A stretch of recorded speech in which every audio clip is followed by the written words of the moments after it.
Helen Keller. Captain Arthur Keller and Kate Adams Keller lived in Tuscumbia, a small town in northwest Alabama, USA. They were blessed with a baby girl on 27 June 1880. They named her Helen.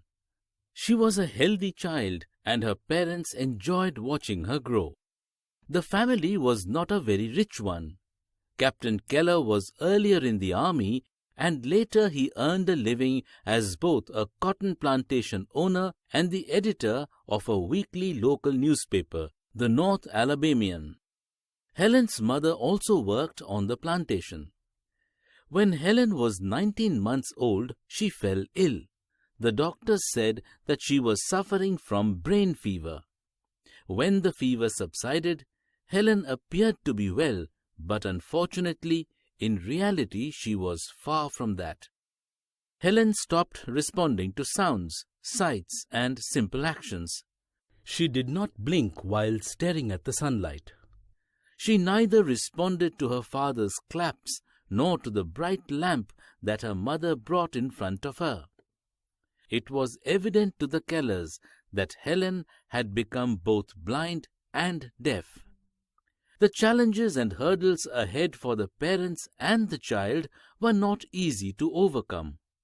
The years that followed were painful and traumatizing not only for Helen but also her family. Helen became a very difficult child. She threw tantrums and screamed at everybody. Her behavior became unreasonable and it upset the Kellers. People known to the family advised them that she should be put into an institution for the disabled. Children refused to play with her, and Helen became an ill-tempered, miserable, and lonely child. With a heavy heart, her mother would say, "Helen's behavior is getting worse. What should we do?"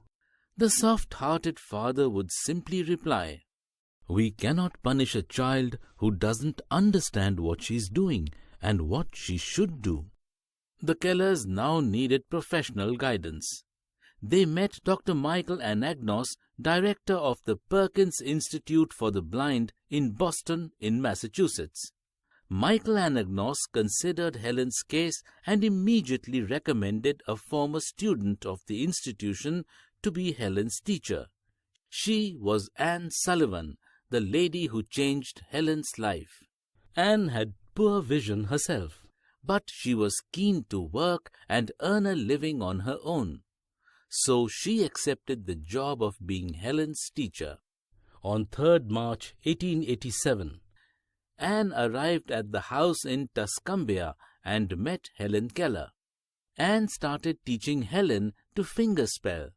She taught her the language of touch. Anne spelt out the word doll, D-O-L-L, on Helen's palm and then placed a doll in her hand. This was the first word that Helen learned to spell. With great patience and dedication, Anne continued with her teaching.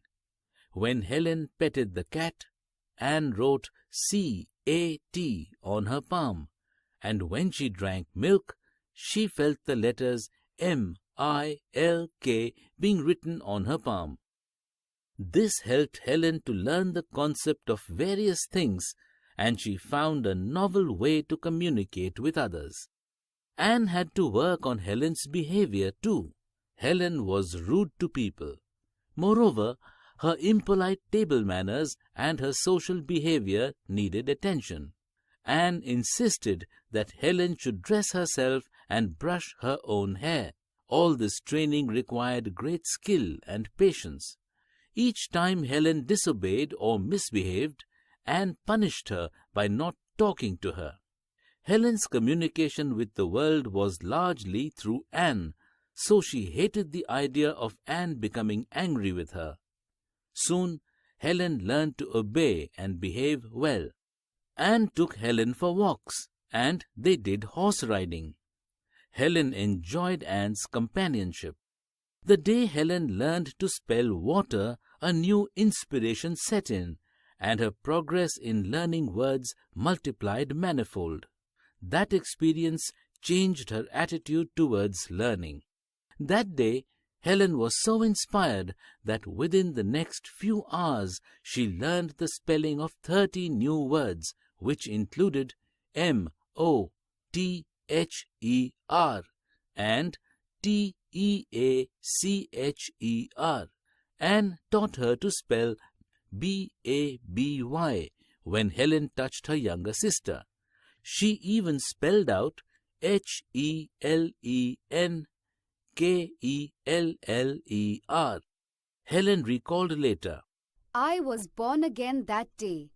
I had been a little ghost in a no world. Now I knew my name. I was a person. I could understand people and make them understand me. One morning, Helen spelled out a complete sentence. DOLLISONBED. Motivated by the progress that Helen had made, Anne said, Tomorrow I shall teach you to read. Anne began teaching Helen to read. She first read raised letters and later read with Braille.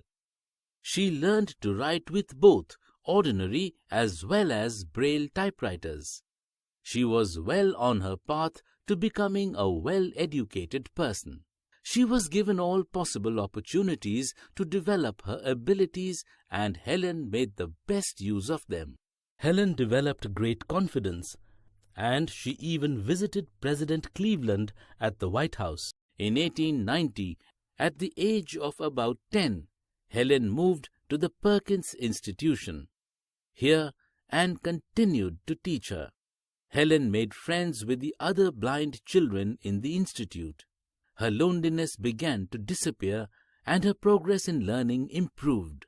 She learned Latin, German, and arithmetic.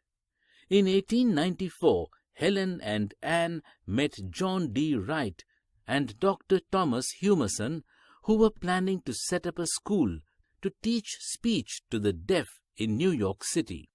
Helen attended the Wright-Humason School for the Deaf. Unfortunately, Helen's speech never really improved beyond the sounds that only Anne and others very close to her could understand. But the fact that she could communicate was encouraging enough for Helen to move ahead in life. Helen wished to study in college, but before that, she had to take admission in another school that would prepare her for college.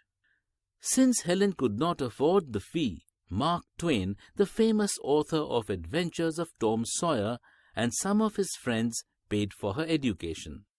In 1896, Helen moved on to the Cambridge School for Young Ladies in Massachusetts. This was a great achievement for a lady who was blind, deaf, and could barely produce sounds for communication. Helen worked very hard at school and did not disappoint her benefactors. She began writing poems and stories. Shortly before her examinations, Helen lost her father. Although emotionally disturbed, Helen did her best in the examination and could not accompany Helen to the examination hall. A teacher spelled out the questions in Helen's hand, and Helen typed out the answers. The following week, she learned that she had passed all the subjects. In 1900, Helen entered Radcliffe College, becoming the first deaf-blind person to have ever enrolled at an institution of higher learning.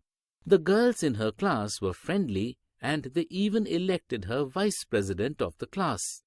Here, Helen began to write about her life. She wrote the story both in Braille and on a normal typewriter. The Story of My Life was edited by John Macy, who later married Anne. The writing was published in a magazine in 1903, and she was paid for it. Helen once said, We, the blind, are as indebted to Louis Braille as mankind is to Gutenberg. On 28 June 1904, Helen graduated from Radcliffe College. Helen became the first deaf-blind person to earn a Bachelor of Arts degree. Helen now felt that she must educate people on ways to help the blind. Her main goal in life was to spread awareness regarding the poor, neglected state of the blind, their innate abilities, and their aspirations. She had to raise funds not only to sustain a living for herself, but also to start projects to remove darkness from the lives of other blind people. This, she thought, she could do best by giving lectures and writing. She strongly felt that she must give the others what she had gained from Anne.